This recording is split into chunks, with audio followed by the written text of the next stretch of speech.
Hello, everybody, and good morning. Thank you so much for tuning into the show yet again. I'm here to tell you guys that it is about time that you follow or subscribe to the show wherever you listen. I know y'all are out there listening, and you're not subscribing, and you're not following the show, and I don't like that kind of behavior. You guys know I'm tired of working these garbage jobs, wasting my time. The links are in the description of the show wherever you listen. All the links, all the social media links, all the different platforms. Wherever you listen, all I ask is to subscribe, to follow. Please, please, I'm begging you, subscribe, follow, and most importantly, enjoy today's episode. Bing bong. Happy New Year. Almost. Happy. We're almost there. Oh, joyous Noel. Do you guys like that? I'm not a big holiday guy, but New Year's Eve, for whatever reason, I've always liked. Yeah. I've always been a fan. Well, it's easy. You know, it's like I feel like as long as you're all following the same calendar, it makes sense where I'll be like, yeah, this is it. Yeah. Well, yeah, but are you a fan of the Julian calendar or the Gregorian one? Because the Catholic in me likes the Gregorian one because it has the authority of the Vicar of Christ. But on the other hand, Julius Caesar, man did conquer Gaul. Who's to say his calendar isn't right? What are the difference between the two calendars? The Julian calendar is the calendar that we all use. You know, the 12 months. August for Augustus, It's July. called Julian? Yeah, because it was made... defeat. All right, keep going. Don't let me take you off track. Sorry, I was thinking about feet. And so when Caesar became consul in 44 BC, he fixed all of the calendars. And then for whatever reason, that became the calendar that the whole world used, that the West's used. And then because there was some drift with leap years in the 1600s, the Pope Gregory fixed it. So what I'm saying is the Russians used to have New Year 3 weeks after our New Year. Because the Julian calendar is 3 weeks off of the Gregorian one. To be fair, I did say as long as we're all using the same calendar. Yeah. Now, I'm down with the Julian calendar because since my birthday is in August, that means I was literally born in the month of awesome, and that's all I need to know. Yeah. Is that why they say Leos are like bravado? Well, they're not all born in August. Right, I guess you're right. End of July. Good thing we didn't follow the Mayans' calendar. We'd be done. You know, the Baktun. We'd be kaput. You know, planet Nibiru would have wiped How weird it was. Does that? I mean, obviously they did it in the year 2000. Everybody thought the world was going to end. Yeah. Oh, people have been just saying that. Yeah. They've just been because for whatever reason they always say that we're just like, oh, there's going to be a rapture. Oh, we're gonna go. So give me your money. That's how they always end that, and then everyone all looks real stupid on it. How many raptures have there been? One of them must have been real, right? Because we're stuck in limbo world here. Nothing makes sense. Well, yeah, but that implies that which group got it right and which group disappeared.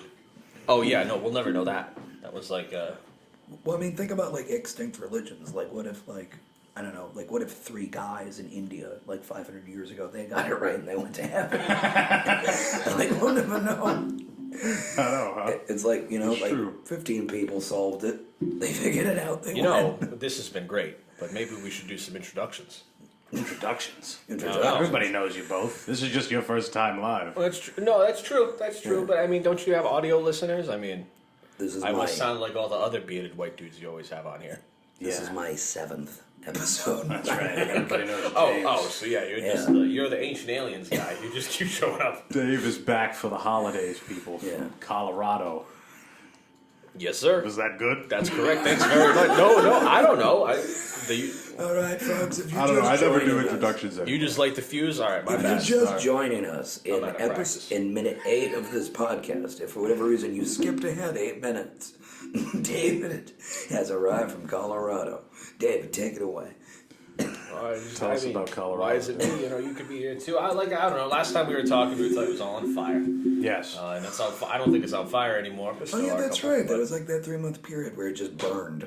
Yeah. How was that? Disco Well, Inferno. you should know the smoke came all the way out to the East Coast. Oh yeah, I couldn't breathe that one day. They were seeing videos in Connecticut where you just see the sky is gray. Oh my God! From Colorado, it got that bad here that the sky was gray. Yeah, to the point where there was definitely smoke covering all in New England, all in New York. It was pretty bad. And hey, even if stuff's not on fire right this minute, right? There's also the part where it didn't decide to get cold until right this minute. Yeah, I was talking about that. How December, it used to be November was the time when everyone's like, all right, now it's really going to get cold. And then it kind of got put off to like, all right, now it's December, it should be cold. And this was like the first week of us of it being cold here. You know, it was rather disconcerting to like look at my phone and say, oh, it's December 5th, it's 60 degrees out. Oh my God, dude. I even texted the group chat, and you guys know I don't give a fuck about anything. No. But I was like, guys, it's kind of bad that we could go outside and like, I'm outside in a fucking t-shirt and it's December 15th. And it's not, you know, I can have short sleeves in December and just be fine. Yeah. It's like, it's cold now, but it's another thing that just gives me this sense of just foreboding, you know? It's splendid, isn't it? Oh, yeah, it's great. Just knowing at the back of your mind that the future, you know. You want to go into the future in this economy. Thank you, Brandon. Imagine having a kid right now. I still want to. Hey, kid, you're not gonna know anything. Actually, no. You know what? Let me back in. Animals. Let me jump right off that. Imagine complaining about Joe Biden, like as in especially if you're like like you're diametrically opposed to him. Come on, man. Come on, Jack. Listen, you're fat. I don't know. I'm just sitting here and I'm like, everyone is so committed to him being like this evil communist when, I think what it is there's people who what the hell? What's happening here? I think what it is there's people who maybe were on the other side and they're like, hey, this guy kind of sucks too. How come nobody's talking about it? I think. And people are, right? But it's like, well, I honestly just think that like the president has just become like this emotional icon for so much of this country. Like, because of mass media, because of the mass culture of takes, because we can, the mass proliferation of information. The president is like this psychic avatar that you can just get mad at now. Right. Because that's what the libs did for Trump for 4 years, and now they're doing it again with Biden. But they also have a lot of the Obama energy. It's just like, so many people care about the president more than they care about their own families. Well, I was going to look at it from the Congress perspective of like, a fun little show that aged very well, I assure you, was House of Cards and Kevin Spacey. He was in politics. Bastard. Yeah. He was kind of a sex freak in that one too. Why did he leave the show in the last season? The world may never know. But it's like actually going back to the very beginning of that show. Like the dude that he played is for his actual like job in Congress was the House Majority Whip. Ooh. And the whip is actually like a position within Congress, within parties in Congress, where there's supposed to be at least one person whose job it is to talk to all the other people in their party and be like, hey, we have legislation that's going to get passed. Shut up about your complaining. Vote correctly. And that's an actual fucking position. Yeah. Like a guy that's like, hey, calm down. Yeah, toe the party line, because that's the way to keep the government functioning. Biden has mansion and cinema blocking every actual piece of So he's got a majority in Congress, in the Senate and the House, and he's got these two senators who have. Not even really Democrats, who have been voting against him and saying, "Oh, we need to compromise, and you need to cut down what you want to do." And they've been doing it the entire time, and the entire time Biden's been like, "Yeah, okay," and whenever they double down when they do meet them in the middle, because they really just want to bomb and make sure they can't make any legislation happen. So these two people are blocking all of his legislative agenda. He doesn't care. He doesn't even pretend to complain. See, once again, I see that one level deeper, because also in House of Cards, Kevin Spacey, in the character as the evil president, Frank Underwood, recorded an actual message to Congress. Because I think, once again, one level deeper, because all this shit about caring about the individual motivations of congressmen and of senators and of the presidents, like politics is just show now. Like, it's just media spectacle. And it's gotten to the point where individual members of Congress are so compromised by donations and just by the media narratives. Like, something like 90% of the coverage of this battle has been not for the trillions of dollars that the bill could use to help Americans, but the individual will mansion or cinema do it. It's like politics, because of people's emotions and because of mass media, has just become so much like House of Cards, like the West Wing for liberals, or like QAnon for Republicans. Yeah. I mean, it like a lot of other things has just been commodified. Yeah. And everybody's realized that there's money to be made in separation. Yeah. That's why they're not talking about a trial like a Ghislaine trial, because everybody can agree that what they did is fucked up. But if we go ahead and, put a trial on, televise a trial that'll get people on opposite sides of a fence, we could show that, because we're going to make more money, because more ratings, and you can keep people fucking in line where they should be. And then, so actually, taking a quick step back, this really does reflect the conversation that the last time the three of us sat down here on the show, the Lost episode. Yes, Yeah. the actual Lost, like it's not existent. Yeah, pretty much. No hope. That's fine. That's all good. I'm not bitter. I prefer to call it the agnostic episode because But hey, we some people think that it exists, and other people think that it was never made at all.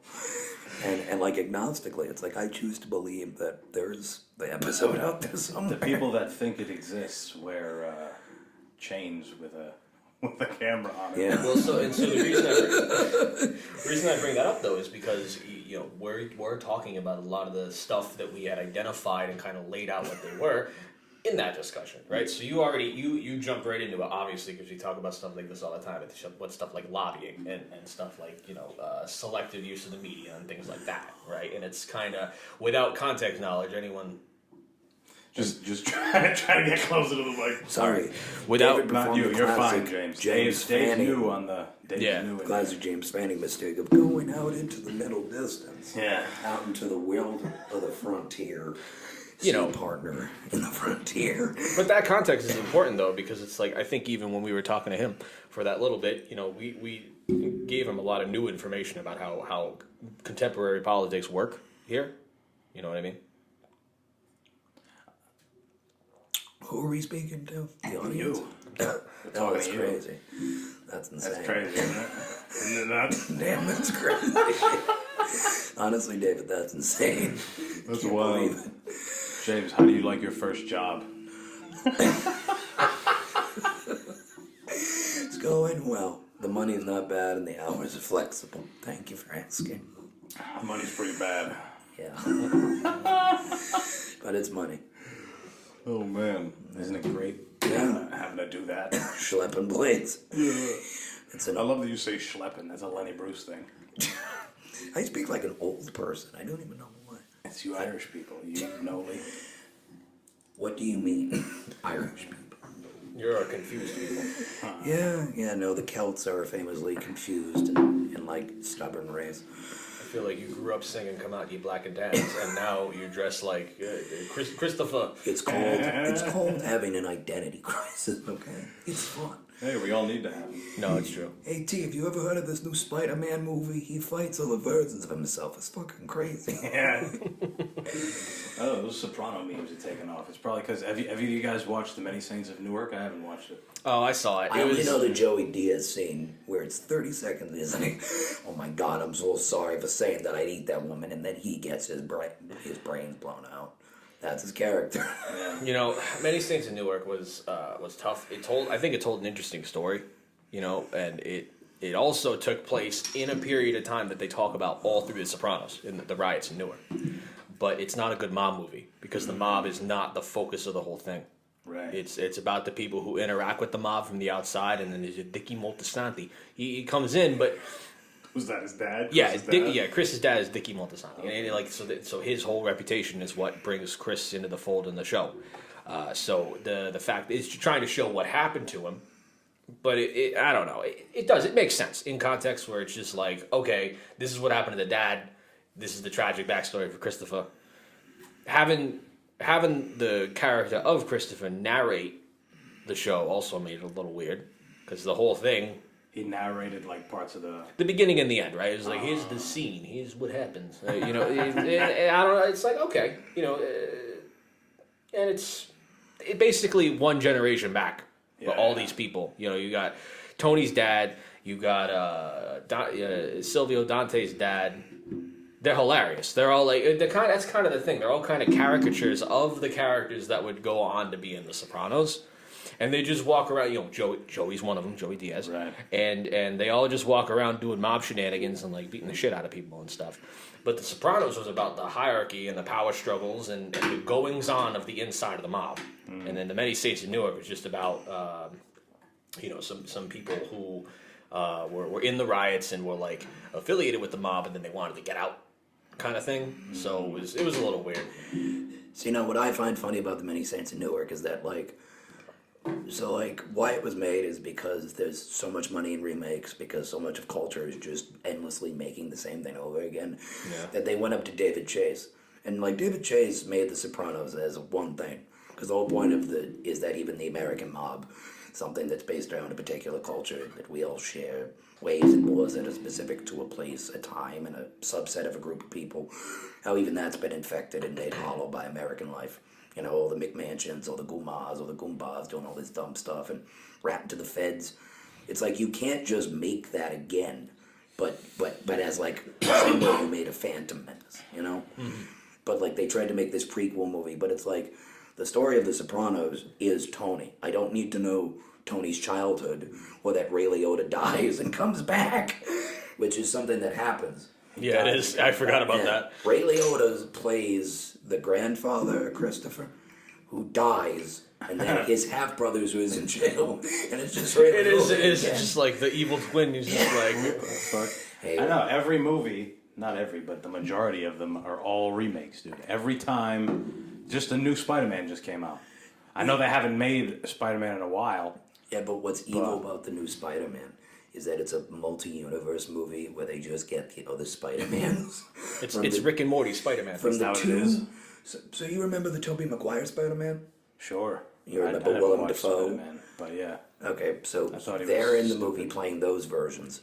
The shitty Andrew Garfield one is there, although with Jamie Foxx. Did you even know that Jamie Foxx was in a Spider-Man movie? I watched Spider-Man. He was in an awful Spider-Man movie in 2011. They're in the movie. And then so are the Jamie Marvel Foxx ones. is in the newest Spider-Man? Yeah.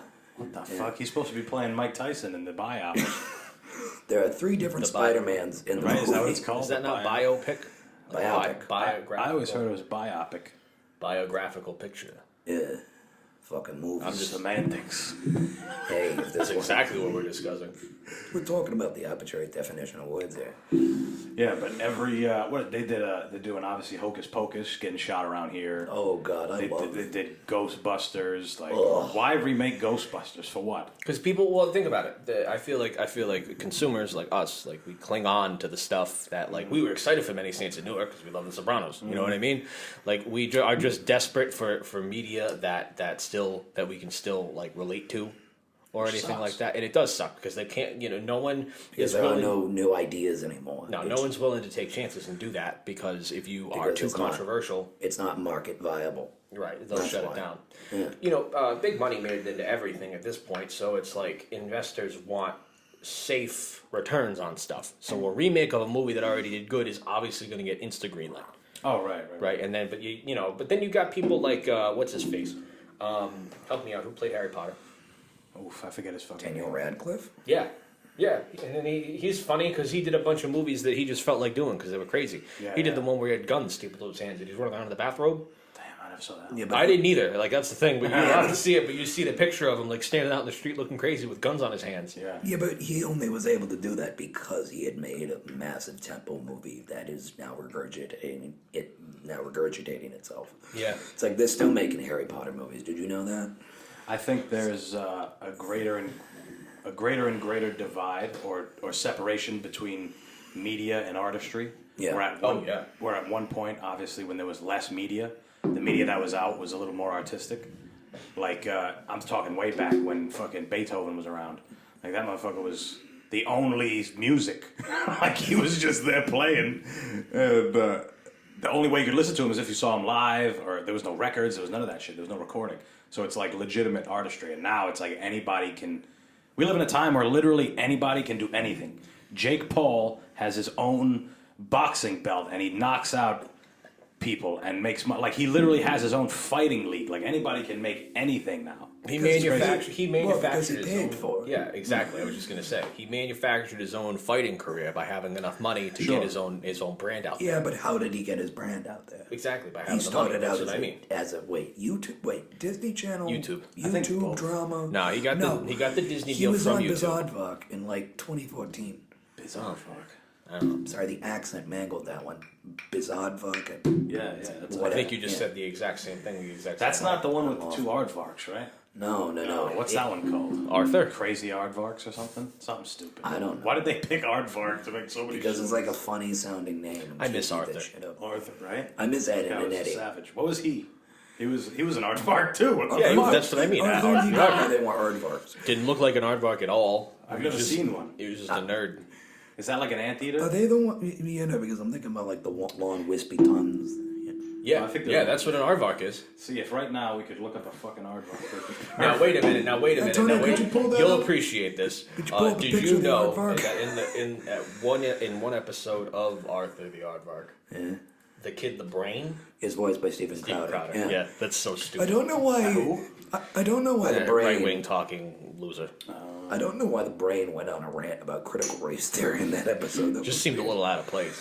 Honestly, like it's crazy that he talked about like. No, there was a Obama wait a so minute. much. There was a media controversy. I remember from Arthur when the teacher got married to another man, rat person. Yes. What the And fuck? no one was shut he? up He was about like it. Mr. I don't remember. Radigan? Barney or something. Something stupid. Some stupid name. Some name that you'd name a rat that would get married to another man. So how do we positively depict the gay community? Get the rat character. Everyone's an animal. Whatever. Get the two rats to marry to celebrate getting there. I don't know. He was. I remember the teacher was a very useful, educational old man. I don't know why the Do you- Catholic Church sponsored that episode. Do you remember when you were a kid and you saw a grown white man on television? You were like, "We can do it. We can make it happen." When I saw a nerdy 5'5" white guy with messy blonde hair get the girl in the movie, I was like, there might be a place for me in the world. It is strange how everybody wants to be represented in everything. Yeah. It is a little weird. Why? Like I just said, we all want media that we can relate to. Why are Soprano memes funny? Because they all talk like we do with the gabagool. Look, I'm not saying that. T, look, I'm just saying. What if we remade Star Wars again? Be pretty fucking good. But to that point, like, the movies were made and the culture was molded based on something that, like, I don't know. It was the movement was already, like, the mob was already there before the movies were made. So it was just interesting enough for a whole genre to be made out of it. You know what's funny too? Thing about Star Wars, because excuse me. I'm sorry. Everyone's complaining about remaking Star Wars a third time. Star Wars the movie was supposed to be Star Wars the movie. It was never supposed to be a one trilogy. It was never supposed to be the prequel trilogy. George Lucas made that in a vacuum. It was just supposed to be a open to shut hero's journey type thing. And now look how much media we have. So you have all the people who grew up with 6 Star Wars movies saying, "Why'd we make 9? What do you mean? Why'd we make 3?" Same deal. So you got to think there are trends of this going back farther. But what annoys me, right? You're saying the loss of artistry in our media culture. Hollywood took over really the world in terms of media culture, and as the artistry kind of gets stripped away from it over time, what are we left with? Reprehensible behavior. Harvey Weinstein, Dan Schneider. These creepos, and it's if you go back and you listen to what people had to say about these people, we all knew that they were disgusting people. We all knew that people who, especially women who go into Hollywood, have to deal with some awful shit. Yeah. And we just kept consuming this stuff anyway. So all these remakes I think they're just trudging up goodwill because they want to keep that whole system and hierarchy in place. They just want to keep making the safe bets on the money, and now it's like. I'm starting to see all these big actors and actresses are getting old, and they're still getting thrown into new movies. Yeah. And now they're writing them to be like, well, there's this guy, action hero, but he's old. Yeah. And it's like, that's like Red, right? Just put Bruce Willis back in the stand, right? Yeah. There's no new up and coming stars. What is it? It's Zendaya. She's pretty big. Everyone talks about her. But when you think about it, it's like in rock and roll. All the biggest rock stars are fucking 80 now. And decrepit because they were doing so much, roadies and blow the whole time of their career. They can't. They're all like Muhammad Ali now. See, I think what both of you are essentially talking about are the consequences of the financialization of everything. Because like as you said before, like how investors view a product is that it needs to be a commodity that's bought and sold again. And the reason why there are still 80-year-old rock stars, and it's the reason why we make everything, and it's the reason why everything has been contentified. Going back to the American mob, I love that some online self-help guy can have a former capo of the Gambino family and Sammy the Bull, two people that incredibly 30 years ago would have murdered each other, sit down and have a meeting of the podcasts. Because Sammy the Bull, who is a rat, has a podcast. His is better, though. And Michael Francesi also has a podcast, which is essentially saying, they both have the same media career. Because they're both just pieces of content now. Yeah. And it's like, it's the reason why you can drudge up actual murderers. Because it's like, hey, people like this content. It goes up in the algorithm. Hey, boomers don't want to move on from fucking Pete Townsend on the Grateful Dead. Shove out Grandpa from the nursing home on there. How many seasons of NCIS are they going to make? Oh, are they still doing it? I think they are. Did you know that Social Security funds NCIS episodes? Well, the other thing is how much intrusiveness there is now. There's so much when it comes to media. Kind of to the point when we were talking about we were at least getting at the point of censorship and cancellation and that type of thing, and being, pressured to include a certain demographic in whatever you're creating. Like, it's like you see with Saturday Night Live all the time. They can't just be a fucking group of funny people. They kind of have to cater to a certain thing because they're in such a big light. I don't know. I think that what I really want for Christmas is Robert Mueller is pretty funny. Yeah. Like if George Carlin were alive today, he would sing a song about how much he loves an FBI agent. Right? Are you saying that Chevy Chase wouldn't have a weekend report where he said that the president is a big mean liar and that the FBI should arrest him? That's really anti-authority. I think Saturday Night Live are hopeless fucking libs. And It it's is. funny. It's tough to watch. Well, it's true, and they want to play it safe. They can't do anything overly raunchy anymore. Right. But it goes both ways, right? Well, yeah, but it's because they now see themselves as like stewards of public morality. Yeah. Which is like what one version of media is. Late night talk show, moral Do you compass. remember when Stephen Colbert was funny? I unfortunately Back do. when he was on Comedy Central. Back when he did like excessive political parody, it was funny. And now he has like dancing vaccine dancers behind him. Right. Oh, but now you think about it though, now we do realize that like how bad's this year been? Jon Stewart came back to TV. Did he? Yeah, he did. What does he do? Is he like doing a show, like a talk show, like No, before? I think it was specifically. So I forget what exactly it was that he came out against. But you know how he did the thing with like the 9/11 benefit that he fought for, right? Yeah. Yes. He basically had to do the same thing. I forget if it was about Afghanistan. I forget if it was about, but it's not, just the general state of things were just like being so reprehensible that you have this guy who thought, okay, I did my part, and I can step away. You just can't anymore.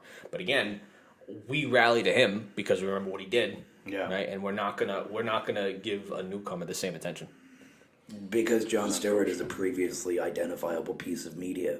Yeah. It's like the reason why people cancel things is because people like when Stephen Colbert makes a vaccine dance, who is that piece of media for? Do you really think some rural Coloradan is going to see that and be, Stephen Colbert, the liberal that calls for the arrest of Trump every night, he has a point about the safety of public medicine? No.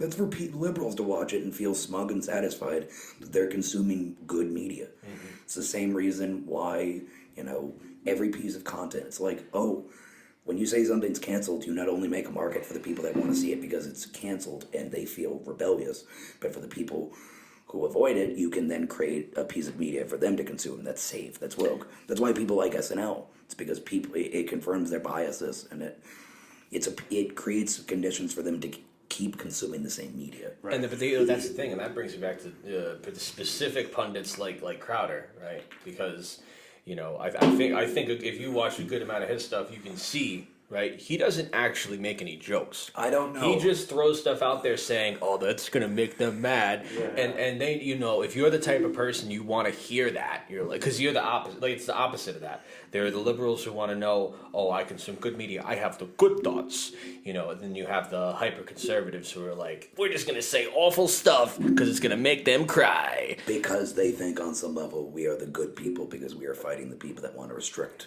thoughts. Pretty much. So it's like, Because at the end of the day, everyone's doing the same thing. They're all just trying to either feel good or feel good about their moral position. Because they're trying to avoid how compromised we all are just participating in this game, On the flip side of all that, though, and how unfortunate it is, because of it, there is definitely a growing desire for realer shit, more authentic, organic, raw, I guess, artistry. It's not mainstream, but there is, because of how restrictive the mainstream is, it's almost oversaturated. I consider that the only real hope we have in Yeah. terms of just art. Because as you're describing before, it's like artistry has now become enslaved to a profit motive. It's like it's why people who look for real shit are, I think, some of the best hopes that we have for retaining any kind of So what's culture. real? I mean, even if we want to go back to the good old days, like what could we hold up? What could we hold up as a good example of what we want to bring back? Well, I don't mean bring back necessarily. I mean allowing people to create something without any kind of intervention. So somebody that I've, I guess, watched interviews on, and someone that I think is interesting was Rod Serling, the guy who made The Twilight Zone. Right. You were right the first time, Sterling. Okay, so he made it a point, something that he spoke about in interviews was like, hey, there's a big disconnect between the sponsors, the commercials and that type of thing, and the creator of the show. And if I could do this my way, I would make sure that there would be a clear, wall between us and understand that, hey, this is the show, this is my job, your guys' job is to sell your product. There shouldn't be a correlation here. You know what I'm saying? But that's not how shit works. So my point is being able to be authentic in the fact that there isn't any outside, influence, which is rare. It's hard. It's tough, yeah. Yeah. You are right that ultimately the definition between what is overproduced corporate nonsense and what is real entertainment is to some extent arbitrary. But what I would agree with what Antonio's saying is that at least Joe Rogan, at least the freedom of people having online to make media, at least they make new shit. Yes, a lot of it is just reabsorbing culture, but there is opportunities to make new art, new experiences. You know what the problem is too, though, because we are talking a lot about art, but when we talk about content creation and it being heavily censored and moderated and all that stuff, it's maybe I'm not the most appreciative of fine art or stuff like that, things make you think, but I do like history, and learning stuff. And half the stuff that I like to watch are people who make content about historical happenings, describing events, and they make videos on it and stuff like that. That's also too controversial. Not talking about, being, say, a Nazi or something like that, but talking about things that Nazis did, talking about things that, killer warlords did. Shit that actually factually happened. That stuff also gets blackballed because when you use certain words, because it's all getting algorithmized and it's all getting completely automated in what gets cut off and what isn't. It's just well, now we can't. It's almost kind of funny how, the lessons that you could learn through history are are becoming inaccessible to younger people. They go up on all their platforms. The same people making Jake Paul shit. Right. Are also making this stuff. I support those types of creators, and they're all getting blackballed as time goes on, and that's really frustrating. Oh yeah, I mean, if you say anything on YouTube or Instagram or whatever about a treatment that isn't the vaccine, you can totally, for example, I told you about the podcast the other day, James, you probably heard about it, Dr. Peter McCullough on the Joe Rogan Experience. This guy is a legitimate doctor.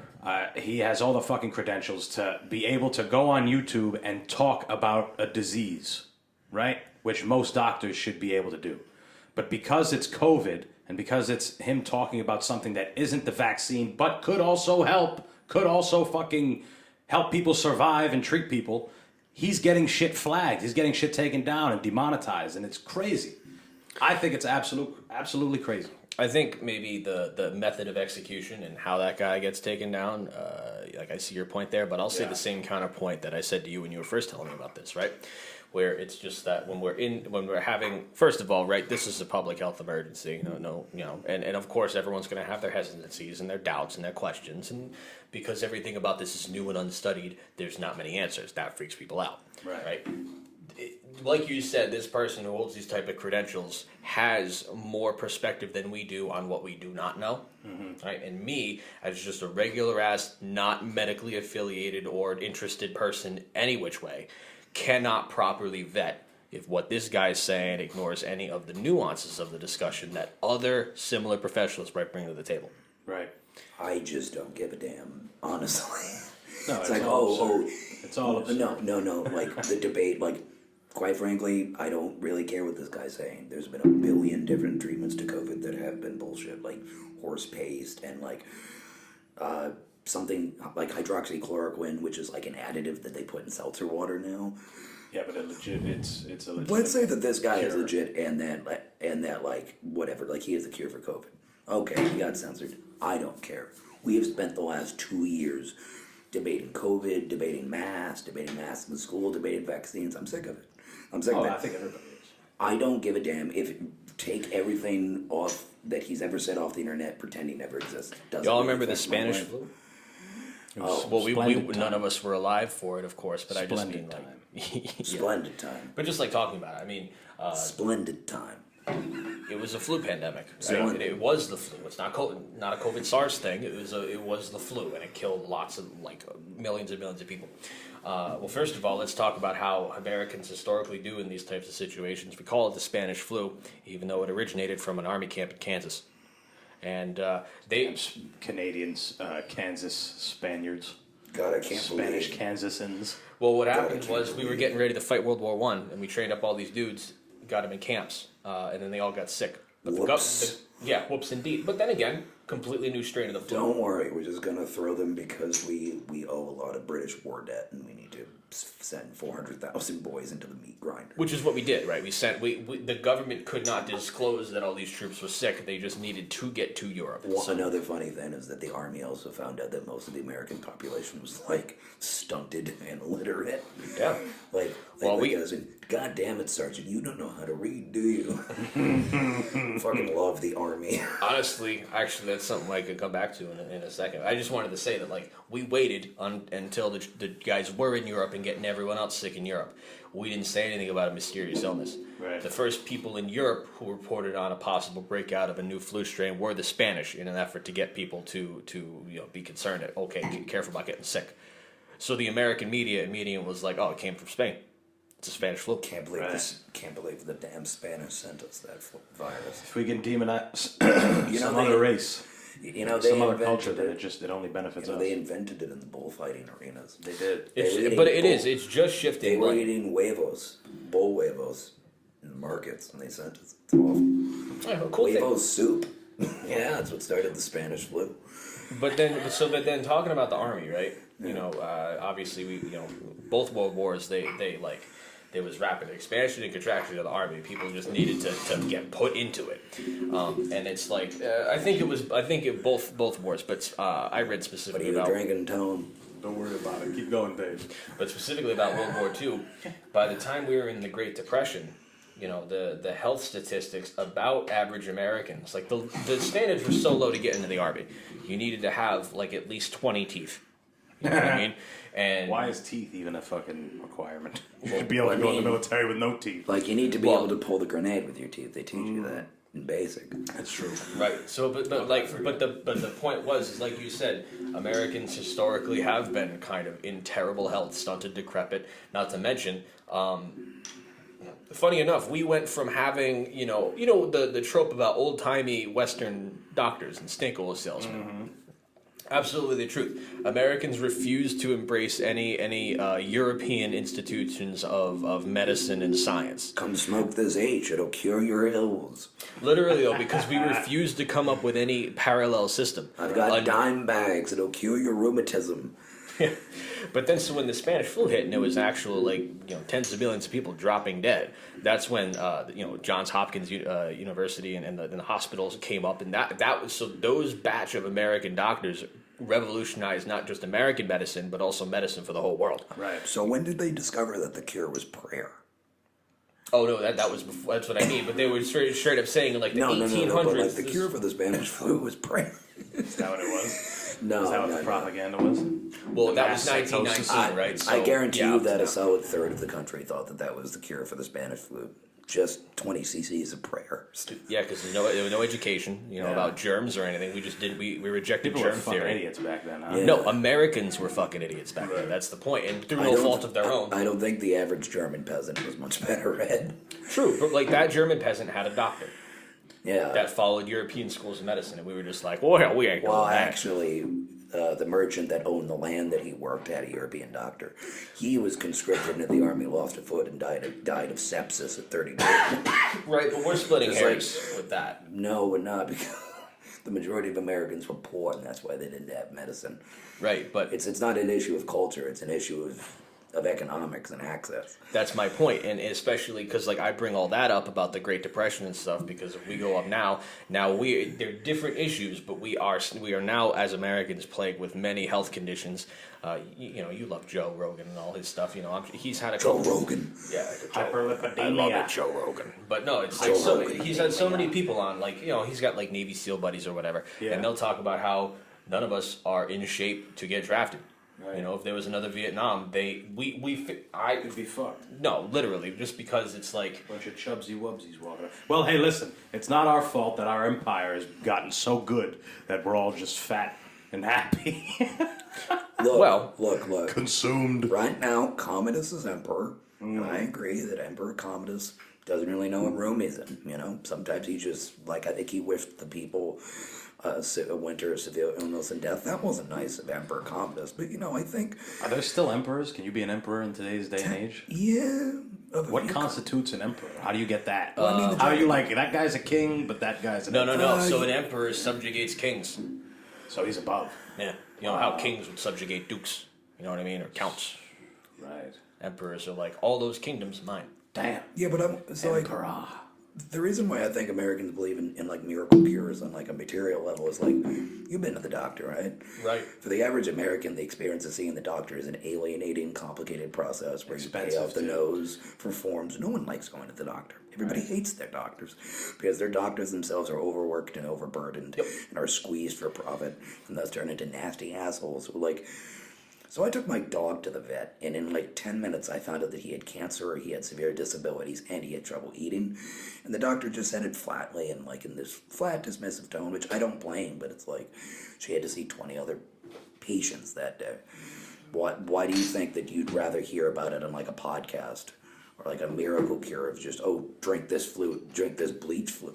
Because it's you don't want to believe in medicine, not because you're a stupid rube, but because it's easier than engaging with a system that's designed to squeeze profit out of you and then ignore you. And blame the patient in any situation. And blame yourself. We're currently in the middle of this opioid epidemic that pharmaceutical companies started themselves by making every medication besides opiates. Yeah, great, glad I got that shot. Mm-hmm. So Can't wait to get a booster. yeah, but They'll never end. but no, it's Are you saying you don't trust American pharmaceutical companies? right. So but. Go ahead. No, all I was going to say was I had a doctor's appointment right before I came here, and dude didn't even say hello to me. First thing that came out of his mouth. And by the way, I booked the appointment because I got insomnia. I'm not sleeping. Right. So the first thing he says when he walks in is, what do you do for exercise? I'm like, homie. Hello to you too, first of all. But then exactly, it's just same with the opioids. It's not like the doctors weren't pushing everyone and their mother to get pain pills for any stub toe, whatever. Yeah. And now that everyone is hopelessly addicted to these drugs, now they're well, now we can't prescribe opiates anymore because y'all don't know how to act. Mm-hmm. We have this shaming based system that exactly keeps us alienated when we go see medical professionals. I talked last time I was here about how the basis of American research in science and medicine, by funding, outpaces the rest of the world, but is also similarly compromised because all that funding comes from interest groups and those big corporations. They want American research to be at the front of everything, but they also want them to say good things about their bottom line. Right. Well, I remember when I was, what was it, maybe a sophomore in college or something, maybe junior, when Johnson & Johnson, like a bunch of states were just suing them all now. And it's crazy because it's literally just, it's mafia style. Like now that the states are fucked and everybody's addicted and they can't get the money, they're not getting paid from the drugs. Now they're gonna go and sue the purveyor of the drugs, the person who gave it all of them and gave them the instruction to put the shit out. Hey T, I got this idea. Okay, look. So we give them a vaccine, right? But it's 2 doses, right? And then we keep giving them boosters every 6 months. And we just keep breaking in the dough. But we keep telling them. Tell them that this is how. But here's the thing. It only makes a difference if this is a new vaccine. Other vaccines work this way. You get your yearly physicals, they go, you need to update your shots. We know this. We're just ignoring that part. I know, but I'm not talking about that. I'm talking about how there's a constant media cycle which tells us, okay, don't worry, this is the only one you need, and then it's the next one. There's just no reason to say that. It's just like... No, but once again, look, what you're missing is all this epic science stuff is good, but like when consumed as part of the massive media culture that we have, where the very act of getting a vaccine is now this big choice that has to be debated amongst families and people. It's like, do you know how annoying it is to have to be told to get another one? Oh, because now we get to talk about the booster. I agree. The actual getting of it itself, I got my vaccine, I'll get my booster, I'll be laid up. But it's like, as you said, I can't even complain about wearing masks or getting a booster, because then I get slotted into the camp of the same crazies that think that it's made of, like, the blood of gay babies or something. Right, but you're allowed to admonish that. Like, I agree that it's exhausting, but at the same time, like I always, like I have said before, where it's like, you are allowed to have hesitancy, you're allowed to have questions. Like, here's the thing, I don't question the vaccine, but I did get a Johnson & Johnson shot, so I'm sure in 30 years I'm going to have to be part of a class action lawsuit, because there were fucking metal fragments, not in the vaccine, but in the shot they gave me in their manufacturing. Damn, I can't believe Alex Jones was right. No, because they have been sued for the exact same thing for other medications in the past. I cannot wait until one thing comes out about the Pfizer vaccine. But that doesn't, And then it's just going to be a talking point, the same way that Epstein was for 30 years. But all I'm saying is that point of skepticism does not make me an anti-vaxxer. I do not tolerate people who are like, well, I don't trust the science. I mean... I don't trust the science. Again, like I said, But like I just said, right, there are valid avenues of thought to be like, who's putting out these studies? Who's funding them? What were the sample sizes? Everything, every week we get a new study that's like 80% of people, blank, blank, blank. Survey size, 1,600 people. That's the type of stuff that if, again, this is the education system working as intended. No one knows how to evaluate sources or read studies or anything like that. Right. But there are legitimate ways to go about asking questions and wanting to get more information, but they're not the avenues people are taking. Just like he said, you know what I mean? Satanic lizard DNA is in the vaccine. It's population control by Bill Gates. Who cares? The enzyme named luciferase, that was pretty good. Yeah, it's just exhausting. Where it's just like, I would be more sympathetic to people if they use more critical thought in what specifically they were attacking. I'm really glad that COVID has become something that you either performatively care about or performatively don't care about, based on what media diet you consume. Well, people aren't capable of having the conversation. Most people are too wrapped up in a side, which is what it's we started talking about. We were talking about how there's obviously a clear divide between people who think Rittenhouse didn't do something bad and did something bad. That's why it's on TV. That's why it's fucking all in everybody's faces so everyone can argue about it. That's why Rittenhouse can go on podcasts now. Right, yeah, he did, right? That's pretty good. He's been on like 8 podcasts. When's he gonna post a picture of him with his gun? That should happen soon, right? He's already speaking at like CPAC or TPUSA. Oh, I mean, TPUSA is what happening like just this week, but It's what's the nurse that just not the nurse the woman that just got Kim Potter. She got found guilty of manslaughter. Good. They did that shit right. They were like, we're not going to try and get this first degree shit. She killed a guy. Let's get her in trouble the right goddamn way. And man, like they probably saw the Rittenhouse thing and they were. We got to do this the right way and get this bitch in trouble. Yeah, I mean, again, everyone's going to talk about the stuff that wasn't argued in court. Like, the Rittenhouse trial was a series of legal arguments and the vetting of that argument by a jury. Would I know anything about that? I don't think so. No. You're a lowly busser at an Italian restaurant, probably. I don't need to be. So as Mike told me as a busser, right? When you're making an argument in a courtroom, and this is what Mike, my manager at Casserine, was telling me on my first day of bussing. 11-year veteran. 11-year, 11-year veteran of bussing. Hi, Mike. Thank you for teaching me all of this legal principle. As a busser, I've learned that what they basically did was they tried to argue too high. What did they argue? First degree murder? Yeah. And like the self-defense laws in this country are like ridiculously strict. And the rules of evidence are ridiculously strict. So the prosecution couldn't enter in half the evidence because the judge was biased in favor of the defense, arguably. You know, he like came up and like had Kyle speak on his microphone and stuff. So like you're right. The prosecution they tried to argue too strong a case with too little evidence, and a jury was unconvinced, especially because criminal trials are decided by beyond a reasonable doubt. Right. And you can get 50% up to that line, and this is what they teach you as a busser, but you can't get up to 70% of that line. The prosecution went half the way.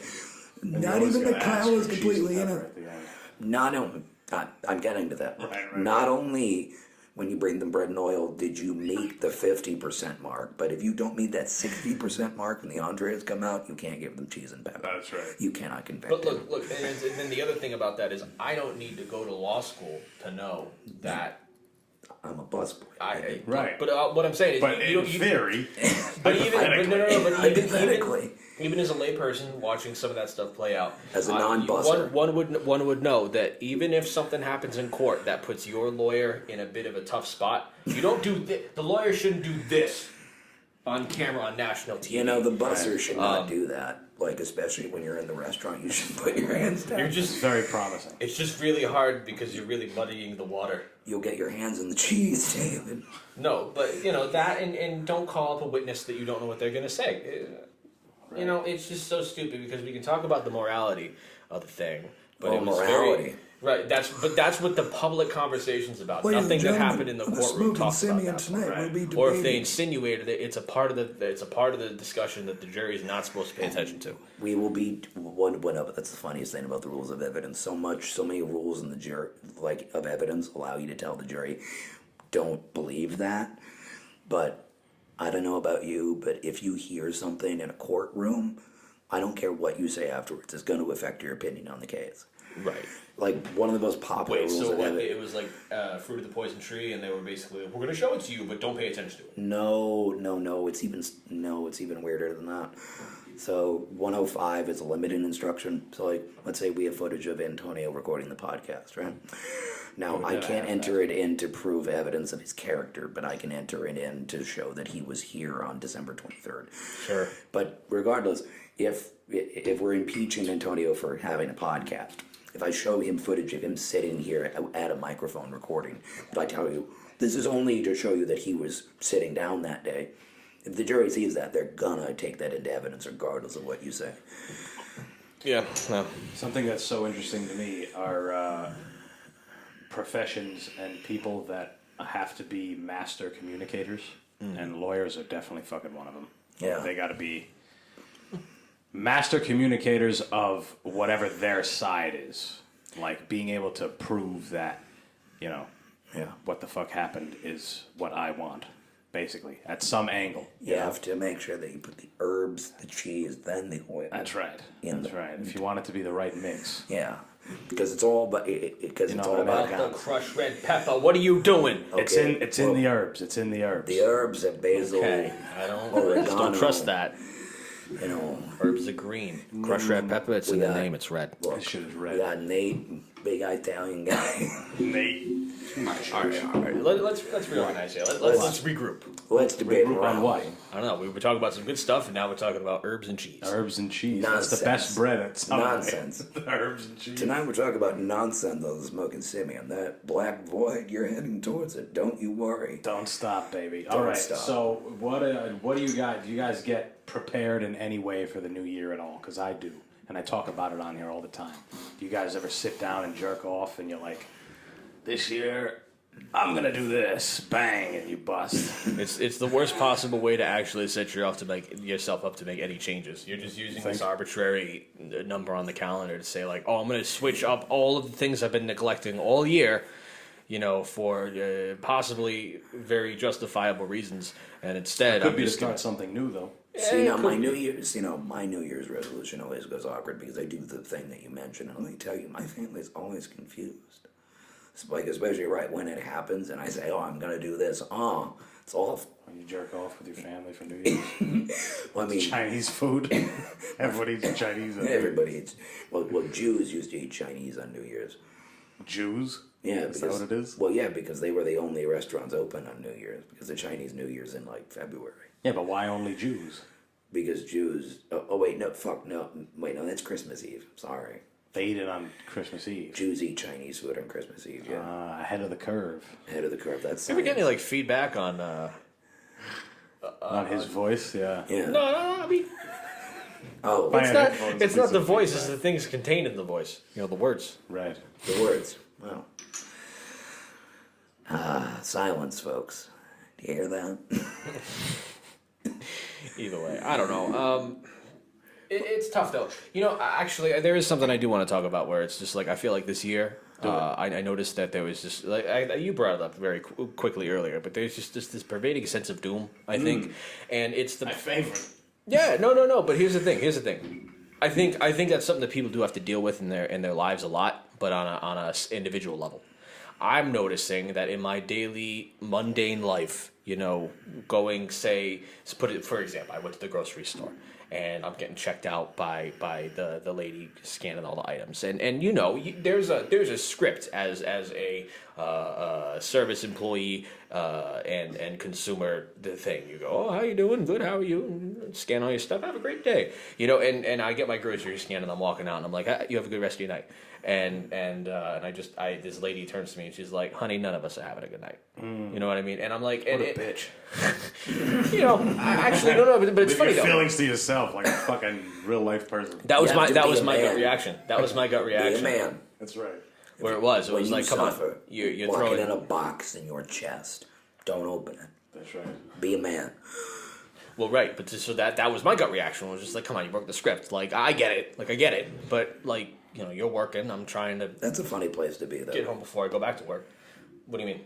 Well, yeah, but even you recognize that all these social pleasantries are just lies at this point. I agree, and I've always historically been like, I kind of don't like that. There are other cultures besides American, and in those, you don't ask someone how are you doing I unless know you that want a Russians legit answer. distrust Americans because they say that we smile too much.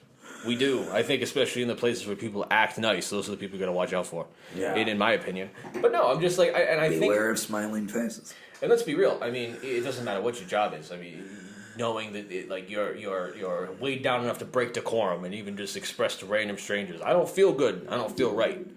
I kind of feel that a little bit. I'm a very private person. Most of my own life is in my own space. But I bet if I was, there are some times where it's like I'm sitting, I'll be like in a drive-thru or something, and you just want to be like, I can't take this shit anymore. So to return to your earlier point as to how I'm preparing for the new year, I'm basically trying to go into the new year just focusing on me and my stuff, because so much of what he's describing, I'm just trying to become numb to, like the pervading sense of doom, that's our struggle up the generation. ladder.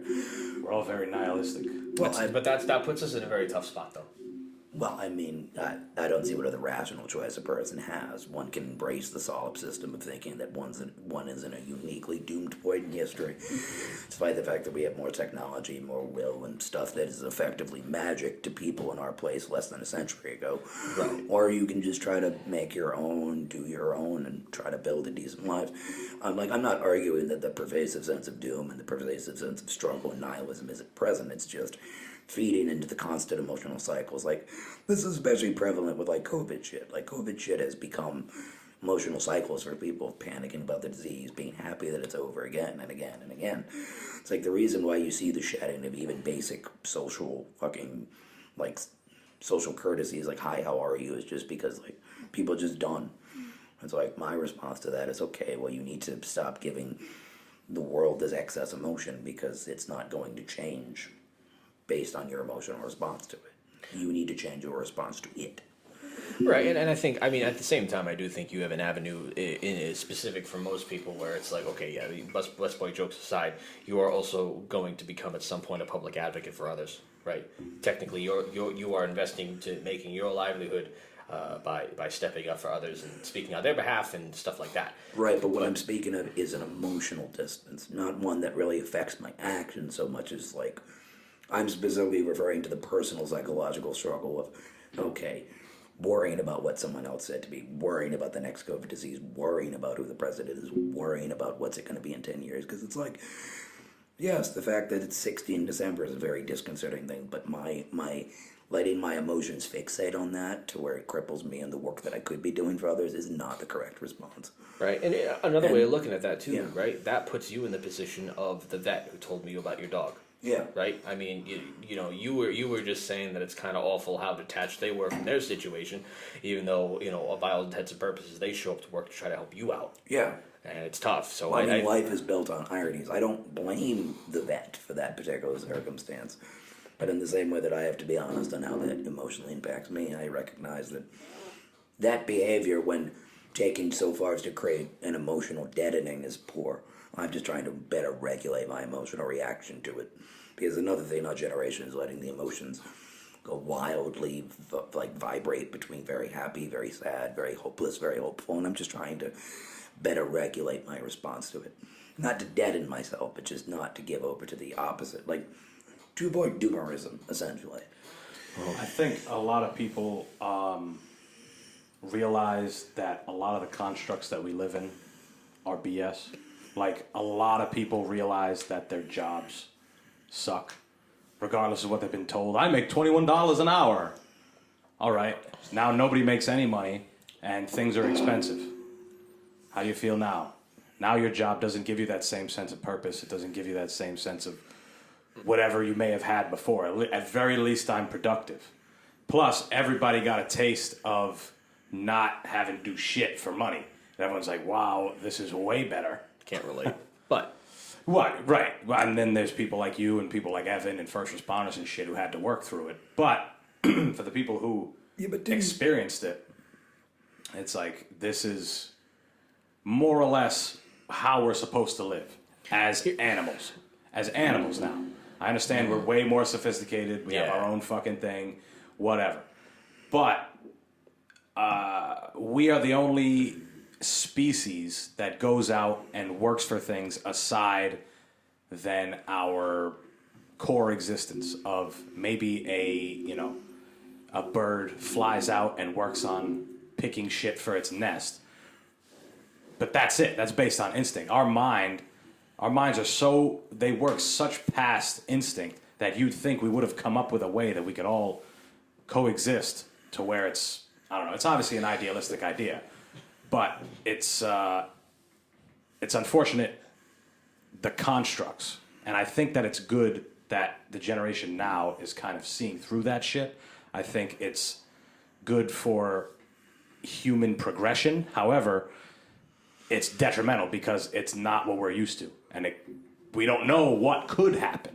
If anything, it might almost put them back more in touch with those instincts, those primordial mammalian parts of ourselves that we came from, because the past few generations before this were convinced that they never needed to pay attention to the survival instinct, because frankly they said trust the system and you don't have to worry about the base needs. Now you just worry about getting what you want, meet your personal goals.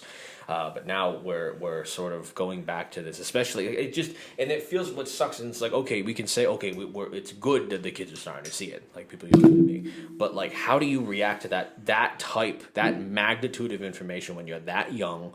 We just saw the entire. Now, don't get me wrong. I've talked to him multiple times about how the education system did exactly what it was designed to do by not giving a shit. Sure. But now it's completely fell apart, and they don't even bother to care about it anymore. And then they have all these kids. They don't get to go outside. They don't get to ride their bikes. They don't get to look. They have to look at everything through a tablet. Nothing's real. Nothing's even tangible anymore. At least we had to sit there and be like, when does class end? Yeah. They don't even get those base examples of growth and development and being put in a situation where it's like, all right, you don't get to make any big calls because the adult world does that. Now they're saying, the adult world's bullshit. The adult world isn't going to do anything for me because look what happened to my parents. Look what happened to my relatives. Da da da da. Especially any of these kids who lost people to COVID, right? Any of the 800,000 just Americans who have died from COVID, and they have to reconcile not only that loss, like any loss, but in the atmosphere of complete apathy and people being like, why do people make a big deal out of it? I hate the mask and the vaccine is poison. I don't think for a child there's really any way to take in all that information without succumbing to something like doomerism. Mm-hmm. Yeah, I don't know. It's all fucking weird. I've adopted the idea of absurdism as of recent. I think it's all. I read Camus, right? That's what I was going to say. I read a lot of Camus, and very interesting because a lot of his stories are humans faced with some strange fucking debacle, and it's like the inside mind of that character, which for whatever reason, I mean, it made sense to read at the time that I did. Mm-hmm. I think, because we live in fucking absurd times. I like absurdism, and this almost kind of ties to what you were saying just a second ago, James, about the need and the necessity to disassociate and to remove yourself kind of emotionally from the biggest situation you can't control. I call it kind of the Rick and Morty effect. No, but I'm serious. But I'm serious about it. I have a problem with. I have had a problem with Rick and Morty. I have issues with Rick and Morty as a show, it's or at least he's not intelligent enough to understand the joke. No. But at least, Rick. Think about Rick Sanchez as a character whose entire personality is nihilism. His last name is Sanchez. It is, yeah. He's like he is POC. Yeah. He's like, I'm smarter than you. I can solve any problem I want, and I don't care about any problems that I can't solve. Dr. House, baby. Fuck you. Nothing matters. Dr. House, another good example of it. He's a nothing matters. But here's the problem with nihilism. Both of those characters stop at the end point of nihilism, establishing that they have found that nothing means anything, and House is a drug addict, Rick is suicidal for most of the show. Not everyone, but a lot of people watch that show and they're like, that's pills. Bro, Rick is based. Imagine just not caring, and they do. They just don't care. But and that's where absurdism is great, because you take the fundamental question of nihilism, which is we've established that nothing matters ever since we've killed God, and then you add the existentialist thing of there's no, if we can't define objective meaning or fulfillment in the life that we have, you need to find something. And I think pushing people toward that route of, at the very least, you can't just withdraw completely. You gotta exist in the world. You have to take the bullshit. You have to you mentioned stoicism to me recently, where it's like you kind of have to take the slap in the face of the lack of meaning and the lack of compassion and care and all that stuff, and you have to be like, I need a reason to wake up in the morning, right? Well, no, but stoicism is just a rational response along the lines of absurdism to the fundamental question of nihilism, which is that existence has no determined meaning, and that, life can be random and cruel, chaotic, and sometimes blessed. It is just another question of proper regulation, Right. Okay. It's like, if you want to talk about my favorite fictional character, neither of you guys have seen Columbo, have you? I don't think so. Columbo the Mumbo, yeah. That's my guy. It's a very old police Jumbo serial. with Columbo. Wumbo. That was my show. respect.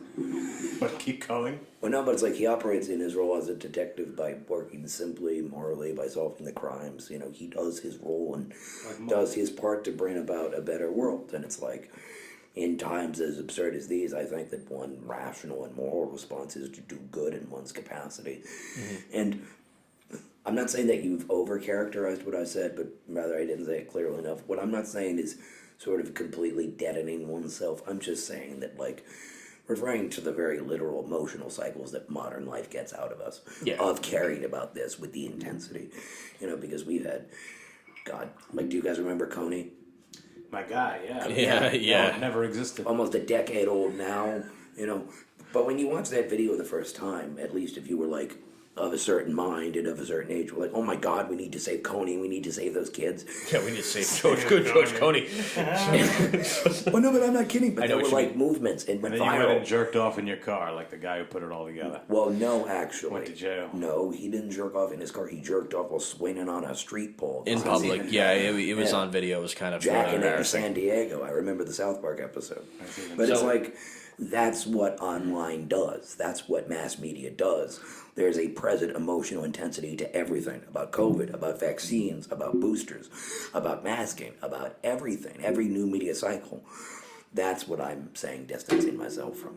Because on the day-to-day, how much do these meta media struggles that technology puts us through affect our daily lives? Almost not at all. Yeah. It's too much to keep track of, too. Yeah. It's way too much. You got to distance yourself from something. The human mind Some was not things. built for this. Right. You know, the only Stoic that I have ever read was Meditations, or Stoic work, we'll say. It's And the maybe, only one I've ever read. yeah, too. and so maybe I'll be also overly characterizing Stoicism through his lens of it, but I at least think that Aurelius's lens for Stoicism was that he was a Roman emperor, so he could literally just like decide what the world did. I feel like Meditations was supposed to be a book to Romans who live in an extremely highly ordered society and a tiered one where everyone's place was very clear cut. Like that book begins with being like, look, wake up every morning realizing that there's going to be a whole bunch of bullshit that happens around you, and you kind of just have to deal with that. Here's the reason why you have to deal with that. You know, you're a Roman, right? You have a job, you have a place in the machine that makes the whole thing turn. Don't worry about things that are beyond or outside your station, because everything else gets taken care of in its own way in the machine.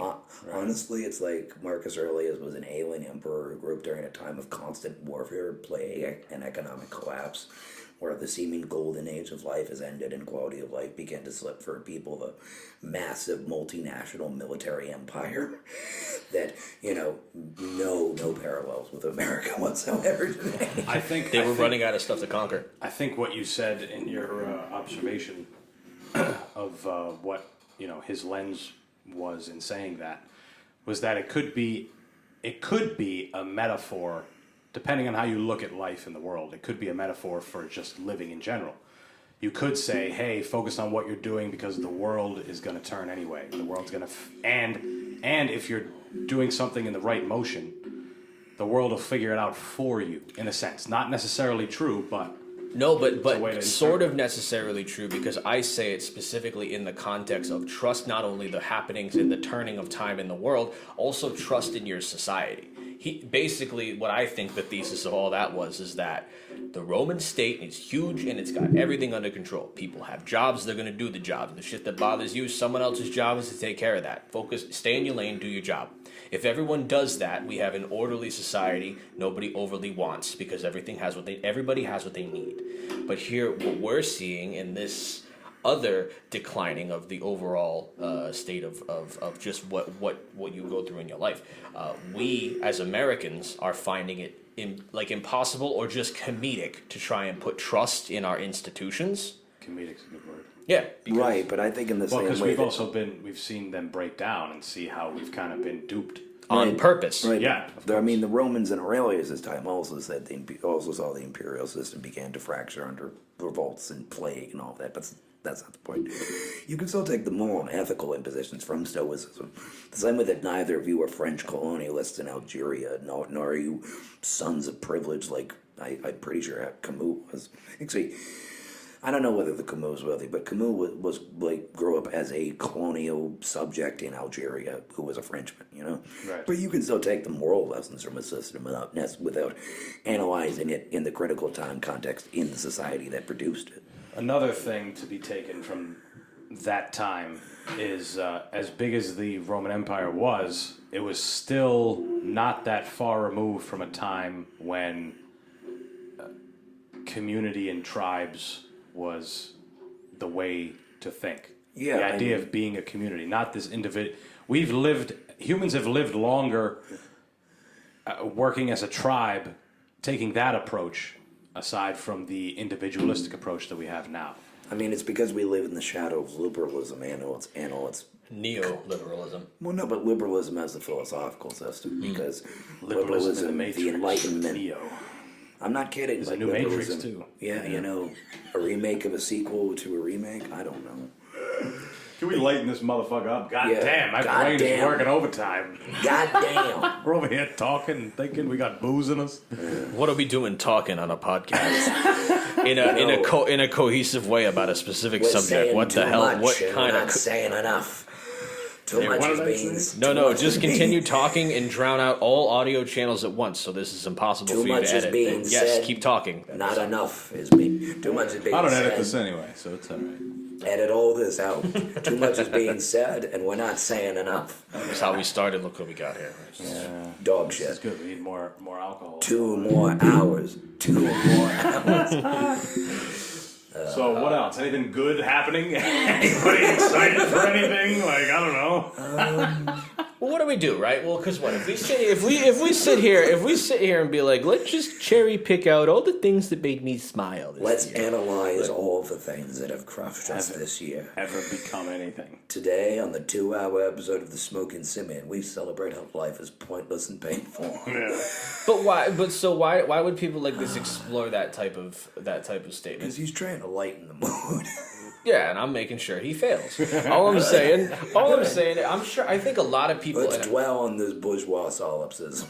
It's not just bourgeois, like it's but the thing is, it's like one of my biggest personal pet peeves, and I think it's something that a lot of people can relate to with the whole constant discussion and the not wanting to just do what they're commanded to about like vaccines and stuff like that. Sure. Is that no one wants to be jerked around. No one wants to just be like marionetted through life and not get the whole I picture. want to be jerked around. I'm just people saying. Look, most people actually do want that because they're Most people want to be jerked. Well, they're unwilling to choose a path that's outside of one that's already been made. Most people, because people are unsure of what's going to happen. So a lot of people, I think, do want to be marionetted, but they want it to be in a way that is almost behind a mask. They want the hands to be behind a curtain where they don't notice it. Yeah, but now we notice it, and everyone's like, "Oh no, I never saw this coming." Yeah, but the illusion, when performed successfully, is a satisfactory one. Yeah, that's You what and it I is. are being People were happy marionetted. for a while. I'm a lawyer. You're a tech worker. Do you really think we chose any of it? No. We don't choose No, the work exactly. we do. We don't choose our fates. We each had the skills, luck, and qualifications to slot into all the professional credentials that got us this position, along with solidly middle-class families that had the funds to go into debt to put us there. Literally. You're the only one of us that's really charting a course that's in any way decided by yourself. Yeah, both of us have signed the forms, but we all took the classes, learned the same things, put down the same road answers that every other kid did. We're all going into the same career paths with professionals who've done it before us. But once you realize that you can do whatever the fuck you want in this life, like once you take the absurdist approach that there's so many different ways, or even the what's the Satra? Existential. There we go. There you go. Jesus. Existentialism. Once you adopt that and understand that there's so many other outlets of what you can do in this world, you don't need to follow any fucking thing. I know, again, it's nerve-wracking for most people. That's why the definition of, entrepreneur, part of the definition, I'm not even saying that I'm one, but usually an entrepreneur is someone who, goes against what everyone else wants to do, and they go and they have enough faith in themselves to go and try it themselves and build something on their own. But in the definition, it says take on greater than usual financial risk, which is for most people not even an equation. Like, that is too nerve-wracking. So forget the idea of doing something outside of what the people that raised you and the people that bred you want you to do. A lot of people for that it's too much to handle.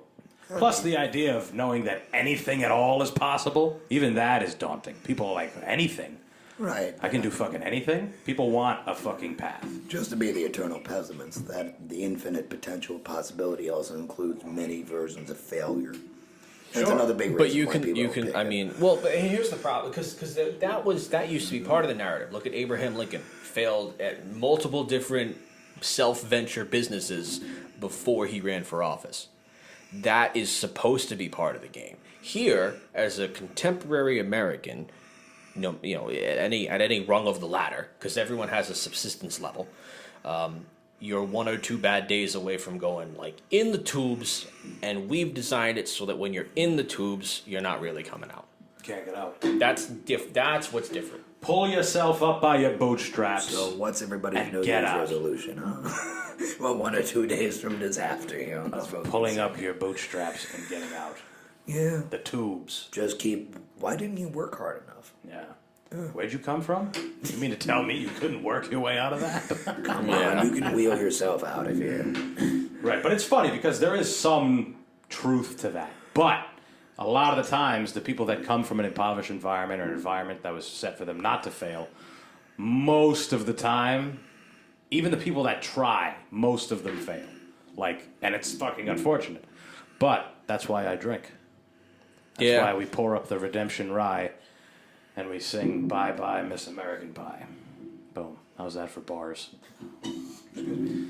Finish that fucking muddy beverage so we can give you another muddy beverage. Well, but now it's a water. You want it in there? You dirty bastard. That's that. Oh yeah. This is what we do on here. Just mud water. Just coffee fucking mud water. Oh Gone God! with it. There you go. Oh God! It's like I'm drinking rust. It water. looks like a. I know, it looks apple- like rust, It looks huh? like apple juice. Kinda looks like a nice like cinnamon apple martini. I'm drinking nice poisoned well water here There you tonight go. on the Smoking Simian. Yeah. Some people get off on just being pessimistic all the time, but I believe it or not, I'm actually not that person. I feel like I just think that. I don't think you are. No, but I think there's a We all have a there's touch of realist in us. You Right, and certainly tend towards that. I'd say that you're one knock closer to it than most people, but I would say that you're. I'd complete probably agree with pessimist. that. I think that's also fair to say. And You know, like there is a certain fatalism to your speech, but I wouldn't classify it as like unrealistic. I'd say that there's fatalism to you and to me. It's like I think that lurks behind almost all of what we say to some degrees, even if we have to express it as humor. It's like to be. I think it's funny. What? Well, it's funny, but you say it enough to where I assume you believe at least some of it. Yeah, right. you know, I feel like my main point when I come up and talk about shit like this is I am expressing and perhaps encouraging others to consider the need to understand. It's not just idle bitching, right? At the very least, like I said, if you want to complain about the people who are mandating you to do things you don't want, if you don't like the economic whole completely illogical economy that we're living in, right? There are ways to go back and figure out how we got here. There are ways to figure out what movements, what stages of thought, like what actions actually led to what this was. And things don't happen in a vacuum, and things that do happen don't stay that way forever. Now, this is a very big luxury in this day and age where we do still live in some semblance of a banana, like a republic, a banana republic, sure. But even so, you as a citizen or just a resident here do have enough individual access to unparalleled levels of information, right? You held up your smartphone earlier. The thing that everyone keeps in their pocket is probably more powerful than any tool any medieval king has ever had at their disposal, ever. Sure. And the problem is we, of course, have to wade through things like purposeful disinformation and negative feedback to make sure that everyone stays in these loops where they don't try to attack the actual source of the issue. But there are ways, but you just got to be a little diligent about it. And that's what they try. That's what good teachers, if anyone's ever had a good actual educator, has tried to teach them to see through the rose-colored bullshit glasses that they put on you when they say, go to school, get a job, it'll all be fine. Don't talk about politics or religion to nobody. You know, that's the type of stuff that maybe I just am at least encouraging. Break that mold. You know, find something. If you wanna know, right? Why, if you wanna know why we feel the way we do about immigrants, well, but some more than others. You know, people write books about that. People make their life's work to figuring out, understanding who said the things, who did the votes. You know what I mean? You can attack any issue that you want to get to the bottom of. It just takes some work. And of course, in a world that does nothing but try to demoralize you and just being like, I'm just gonna get up, keep my head down, I'm gonna go to work, and then I'm gonna get a beer.